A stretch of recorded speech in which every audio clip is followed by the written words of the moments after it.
सिडको आजच्या वर्षी 91 वर्षामध्ये पदार्पण करते। सिडकोला 50 वर्ष झाली आहे नवी मुंबईमध्ये येऊन।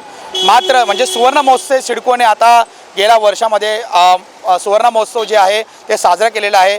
मात्र या 51 वर्षामध्ये पदार्पण करताना सिडकोने म्हणजे नवी मुंबई जी वसवलीस, नवी मुंबईसाठी जे सिडकोने संपादन केलं होतं भूमीचं, या नवी मुंबईचं, त्याला 50 वर्ष झाली आणि आता 51 वर्षामध्ये आज 17 मार्च आहे, 51 वर्षामध्ये सिडको पदार्पण करत आहे। मात्र या 51 वर्षामध्ये पदार्पण करत असताना सिडकोला जबरदस्त विरोध होत आहे। कोणाकडून तर स्थानिक भूमिपुत्राकडून, इथल्या प्रकल्पग्रस्तांकडून। नवी मुंबई पनवेल उरण तालुक्यातली बहुतांश जमीन सिडकोने संपादित केली आणि त्याच्यावर नवी मुंबई शहर उभारलं। नवीन पनवेल असेल, खांदा कॉलनी असेल किंवा उरणमध्ये JNPT असेल, यासारखे शहरं उभारले, टाउनशिप उभारले। मात्र यात स्थानिक भूमिपुत्रांचं म्हणणं आहे की आमची जमीन तर लाटली परंतु मला परतावा भेटला नाही, आम्हाला हवा तसा परतावा भेटला नाही। यांच्यामधून नेते जे होते दिबा पाटील साहेब यांनी फक्त, जे खासदार पण राहिले होते, दिबा पाटलांनी फक्त मोठं आंदोलन केलं तेव्हा यांना 12.5% कुठे भेटले होते, त्यांना परतावाही आर्थिक स्वरूपात भेटला होता। मात्र तरीही आज 17 मार्च रोजी बहुतांश म्हणजे 2 दिवसापूर्वी एक प्रेस कॉन्फरन्स झाली आणि जेवढे भूमिपुत्र आहेत तेवढे प्रकल्पग्रस्त आहेत त्यांनी या सिडकोच्या विरोधात 17 मार्चचा स्थापना दिवस आहे सिडकोचा, तो काळा दिवस म्हणून साजरा करावा असं आवाहन केलं होतं। आपल्यासोबत आता राजू मिश्रा आहे, जे समाजसेवक आहेत, त्यांनी याचिकाकर्ते आहेत, त्यांनाही सिडकोबाबत बहुतांश माहिती आहे। त्यांच्यासोबत आपण चर्चा करणार आहोत की जो प्रकल्पग्रस्तांनी आज काळा दिवस जो घोषित केला होता तो कितपत योग्य आहे, कितपत त्याच्यामध्ये तथ्य है। मिश्रा जी, आप क्या बताना चाहोगे कि जो काला दिन आज बनाने बोला था, अपील किया था भूमिपत्रों के लिए, उनके विविध जो संगठनाएं थी उनके तरफ से, इसमें कितना सही है और काला दिन बनाना चाहिए क्या सिडको के खिलाफ इन भूमिपुत्रों ने?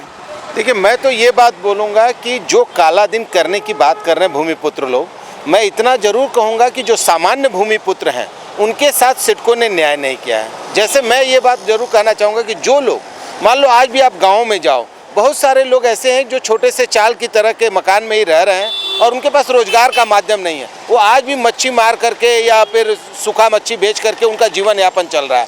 तो जो सिडको ने वादा किया था कि वो यहाँ पर आएगी तो भूमिपुत्रों को एक अच्छा रोजगार का साधन उपलब्ध कराएगी, वो तो बिल्कुल नहीं दिखाई दे रहा है कि भूमिपुत्रों को रोजगार सही तरीके से मिला। और मैं आपको रोकना चाहूँगा कि अगर रोजगार का बात करें तो सिडको के खुद एडमिनिस्ट्रेशन में, प्रशासन में बहुत सारे यहाँ के भूमिपुत्र, यहाँ के प्रकल्पग्रस्त काम के लिए है।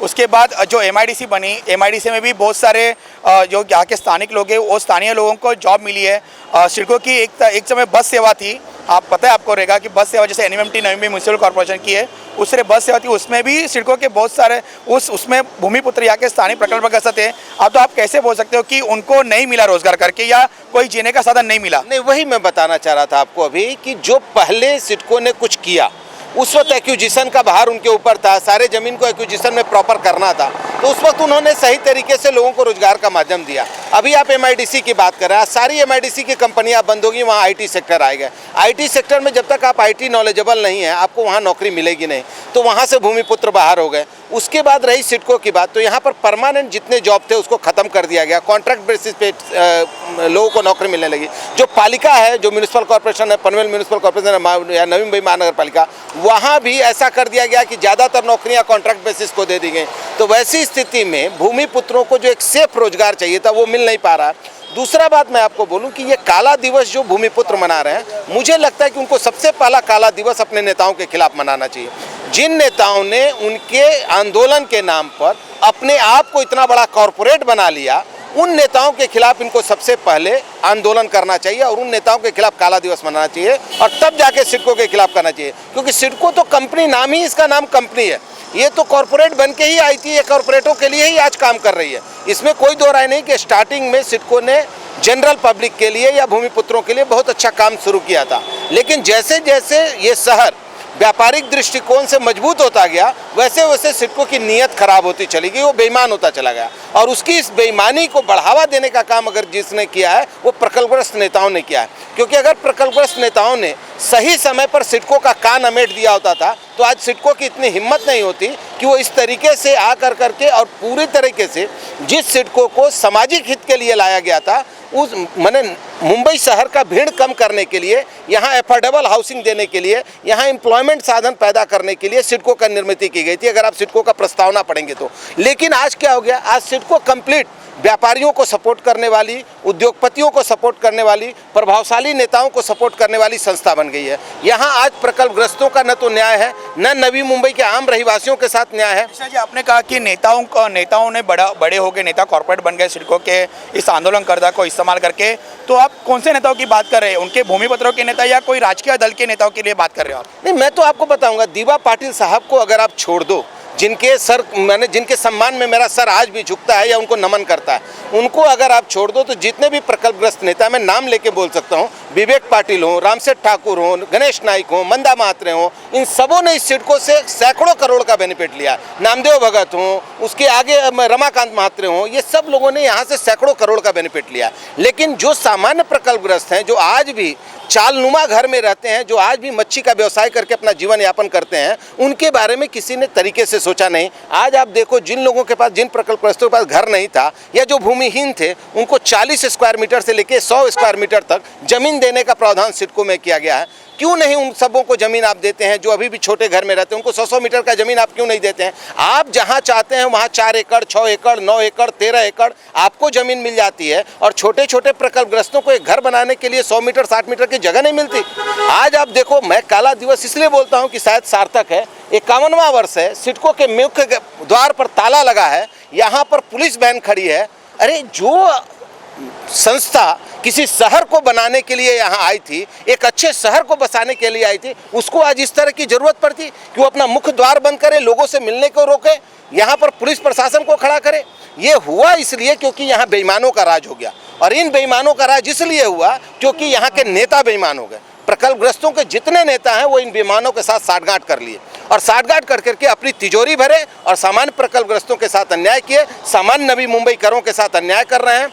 आज आपको मैं बताऊं, जितना सिडको ने सामाजिक सेवा के नाम पर भूखंड दिए हैं, जितने भी सामाजिक सेवा के भूखंड दिए हैं, उन सब भूखंडों का आज कॉरपोरेट की तरह फायदे के लिए इस्तेमाल किया जा रहा है, जबकि सिडको के करारनामे में लिखा है कि उसको न तो लाभ न तो हानि के आधार पर ये उस संस्था चलाएंगे। कहाँ आप देख रहे हैं? आप MGM को देख लो, आप DY पाटिल को देख लो, आप जितने भी प्राइवेट स्कूल हैं उनको देख लो, जितने प्राइवेट हॉस्पिटल हैं उनको देख लो, कहाँ आपको रियायती दर पर शिक्षा या स्वास्थ्य मिल रहा है, जबकि इनको कौड़ियों के भाव में जमीन दिया गया है। आपने मिश्रा जी बोला कि नेताओं ने तो अपनी तिजोरी भरी है, बट नेताओं आज की डेट में वो नेता भी जिन्होंने आपने जिनका नाम लिया, उसमें बहुत सारे नेता, जिसमें गणेश नाइक भी शामिल है, यहाँ के पालक मंत्री रह चुके हैं, जो अभी आमदार है यहाँ एरोली विधानसभा के, उन्होंने भी कल कहा कि सिडको को यहाँ से हटाना चाहिए और यहाँ भूमिपत्रों को यहाँ बचाना चाहिए। तो इसके बारे में आप क्या, क्योंकि आप नेता भी आज बोल रहे हैं कि सिडको हटाओ करके?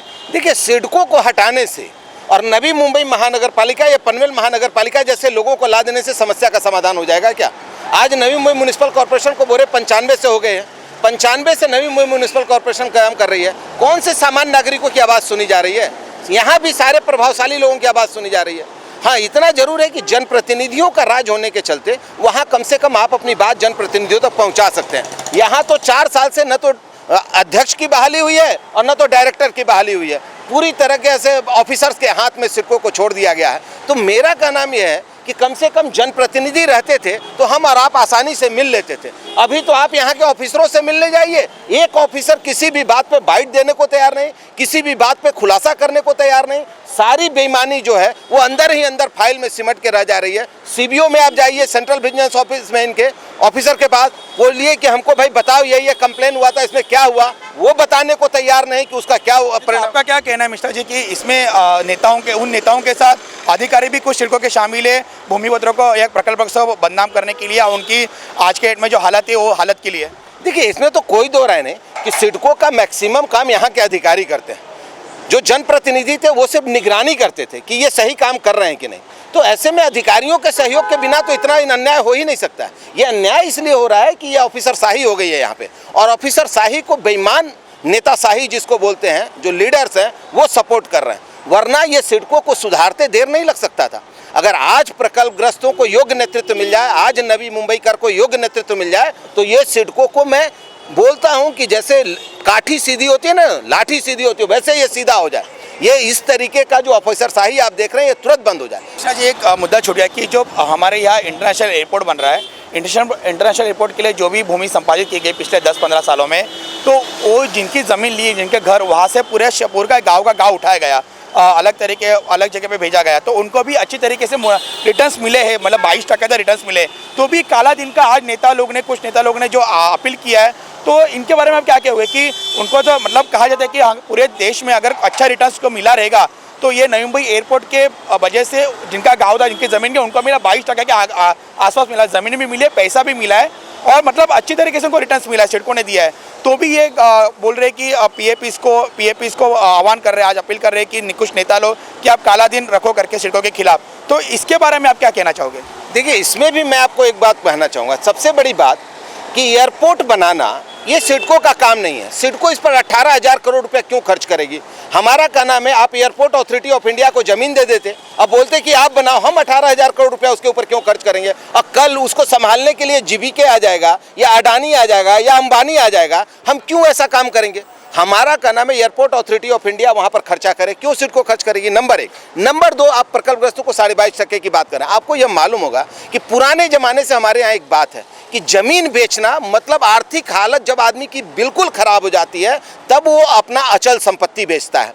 तो हमने अपना अचल संपत्ति दिया, आप हमको कोई भी मुआवजा दे दो, जब तक आप हमको उसके बराबर का रोजगार नहीं दोगे तब तक वो मुआवजा कितने दिन टिकेगा? आज पैसा मेरे हाथ में आया, कल खर्च हो जाएगा। तो हमको रोजगार जब तक नहीं दोगे, हमको नियमित आय का साधन नहीं दोगे, ये पैसा मेरा कल खर्च हो जाएगा। इसीलिए जो भूमिपुत्रों का आंदोलन है वो रोजगार को लेकर के कि आपने हमको मुआवजा दे दिया, ये कितने दिन चलेगा? ये कुछ दिन बाद खत्म होने लगेगा, या हो सकता है हमारी बुरी आदतें शुरू हो जाएं, उसमें मेरा पैसा खर्च हो जाए। तो आप हमको नियमित रोजगार दीजिए, हमको सही एजुकेशन दीजिए, हमको सही हेल्थ की सुविधा दीजिए। ये डिमांड है भूमिपुत्रों का और ये पूरा करना सिडको का कर्तव्य है। यही सिडको की स्थापना इसीलिए हुई थी। हम तो आपको अभी भी बोलते हैं कि अगर सिडको की बेईमानी वाली जो नीयत है या सिडको में जो भ्रष्टाचार है, इसको अगर कोई रोक सकता है तो योग्य लोक नेतृत्व रोक सकता है। लेकिन यहाँ पर योग्य लोक नेतृत्व का अभाव है और लोक नेतृत्व का अभाव होने के कारण, मतलब ईमानदार लोक नेतृत्व का अभाव होने के कारण आज ये सिडको इतना आसानी से और इतना ताकत के साथ सामान्य लोगों को अपने दरवाजे के बाहर खड़ा रखती है। वरना ये हमारी सेवक है, हम इसके मालिक हैं, हमारे टैक्स के पैसे से इसका भरपाई होता है। तो वो उसको ताकत नहीं थी कि हमको बाहर रख दे, हमारी आवाज़ सुनना उनकी कर्तव्य थी। लेकिन हम बाहर इसलिए हैं क्योंकि हमारा पास योग्य नेतृत्व नहीं। मिश्रा जी, आप क्या कहना चाहोगे? अभी प्रकल्पग्रस्त जो है भूमिपुत्र है जो यहाँ के, उनके ऊपर अन्याय तो हो चुका है, अभी भी अन्याय हो रहा है, नेता लोग जो है अपनी तिजोरियाँ भर रहे हैं, पर ये सब चीज़ों के बीच में जो यहाँ के भूमिपुत्र है, जहाँ को प्रकल्पग्रस्त पीएपीज हम लोग जो बोलते हैं, वो मतलब पूरे तरह सैंडविच उनका हो रहा है। तो आप लोग उनको क्या सुझाव देना चाहोगे? उनको अलर्ट होने के लिए आप क्या कहना चाहोगे? देखो, सबसे पहले तो मैं ये कहता हूँ कि जो प्रकल्पग्रस्त भूमिहीन थे उनको सबसे पहले आप मकान के लिए जगह दो और उनको रोजगार दो। रोजगार कैसे दोगे? जितनी भी इंडस्ट्री यहाँ काम कर रही है, जो नवी मुंबई क्षेत्र में काम कर रही है, चाहे वो MIDC की ज़मीन पर काम कर रही हो, चाहे वो JNPT की जगह पर काम कर रही हो या सिडको की जगह पर काम कर रही हो, वहाँ 80% जो सीट है नॉन स्किल्ड का, वो नवी मुंबई करों के लिए, चाहे वो प्रकल्पग्रस्त हो या जो 20-22 साल 15 साल से नवी मुंबई कर हो, उनके लिए आरक्षित होना चाहिए। और जो स्किल्ड वर्किंग है उसमें भी नवी मुंबई करों को, नवी मुंबई करों मीन्स प्रकल्पग्रस्त नंबर 1 पे, और बाकी जो फिर नवी मुंबई में रहते हैं वो, उनको प्राधान्य मिलनी चाहिए। अगर सेम स्किल्ड है हमारे में भी और मुंबई से आने वाले लोगों में या बिहार से आने वाले लोगों में या यूपी से आने वाले लोगों में, तो प्राधान्य हमको मिलना चाहिए। बिहार, यूपी और मुंबई के लोगों को नहीं मिलना चाहिए, क्योंकि ज़मीनें हमारी गई हैं, हमने इसमें डिवोशन किया, हमने इसमें पैदावारी की थी, हमारा ये चीज़ है, तो यहाँ पहला हक हमारा बनता है। इसलिए मैं कहता हूँ कि प्रकल्पग्रस्तों को ऐसा योग्य नेतृत्व तलाशना चाहिए जो उनके इन मांगों को प्रमुखता से सिडको के दरवाजे पर रख सके। जो SEZ है उसमें ये प्रयास करना चाहिए कि जितना भी SEZ की ज़मीन है वो पूरी तरीके से एम्प्लॉयमेंट जनरेशन के लिए उसका उपयोग हो। रियल एस्टेट का कारोबार नहीं बनने देना चाहिए, उसमें एम्प्लॉयमेंट जनरेट हो तो प्रकल्पग्रस्तों को प्रधानता हो। ये सारी चीज़ें जब तक यहाँ के नेताओं पर दबाव डाल के ये काम नहीं कराया जाएगा तब तक प्रकल्पग्रस्तों को सही न्याय नहीं मिलेगा और न नवी मुंबईकरों को सही न्याय मिळेगा। शुक्रिया मिश्रा जी। तर अशा प्रकारे राजू मिश्रा यांच्यावर जी आपण चर्चा केली त्याच्यामुळे त्यांनी क्लिअर कट त्यांच्या चर्चेतून समोर आले की जो काय काळा दिवस आज ठेवण्यात आला होता, अपील करण्यात आला होता, सिडको ही दोन्हीकडची चुकी आहे की जे प्रकल्पग्रस्तांचे भूमिपुत्रांचे जे नेतृत्व राहिलेले आत्तापर्यंत ते सर्व बेईमान झाले। त्यांनी फक्त स्वतःची तिजोरी भरली आणि त्याला सिडकोचे काही अधिकारी ह्याच्यात सामील होते, त्यामुळे आज भूमिपुत्रांवर ही वेळ आलेली आहे आणि काळा दिवस बोलण्याची जी काय आज काळा दिवस ठेवण्याची जी काय अपील करण्यात आली त्याला काही भुललेले आहेत।